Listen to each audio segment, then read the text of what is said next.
Hey guys, Tammy Russell here, your Outer Banks realtor, and I'm here with Anthony Dickinson with North Carolina Farm Bureau, and he's going to talk to us a little bit about insurance. So Anthony, obviously being here at the coast, a lot of people are always questioning us about flood insurance. What really affects the premiums and the policies for our flood insurance?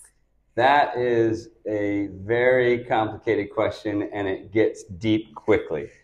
Especially because we've been through different rating programs over the years. And with flood insurance, I write to the National Flood Insurance Program, and they've just recently changed to what's called Flood Insurance 2.0.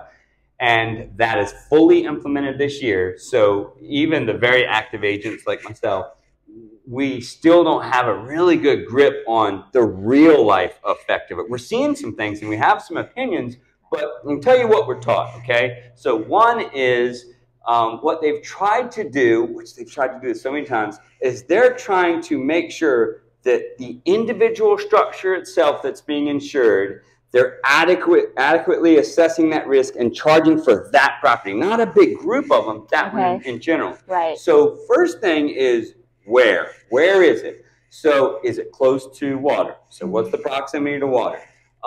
And what's changed dramatically here is we used to look at base flood all the time. Base flood does not affect your flood insurance rates anymore. It is completely removed from the equation. Yes. Oh my gosh. But big change. It is a big change. But they are now looking at your ground level and compared to the other houses around you. So they're really looking at specifics to an individual location. Now, on top of where it is, they look at how it was built, like the number of floors. So just give you a quick example, kind of explain this. So if you have a house that's one floor and contents are on one floor and it floods, then all the contents are going to be ruined. But if you have a house that's 3 floors and there's a flood, then it's less likely that you're going to have all the contents ruined on all 3 floors.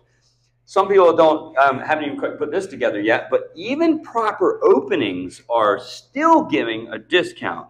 And proper openings, for people that aren't familiar with that, it's like if you have a crawl space and you have the vents in the crawl space. So even that impacts it. And then the last thing is the type of house it is in regards to quality and cost to rebuild is even impacting the rates.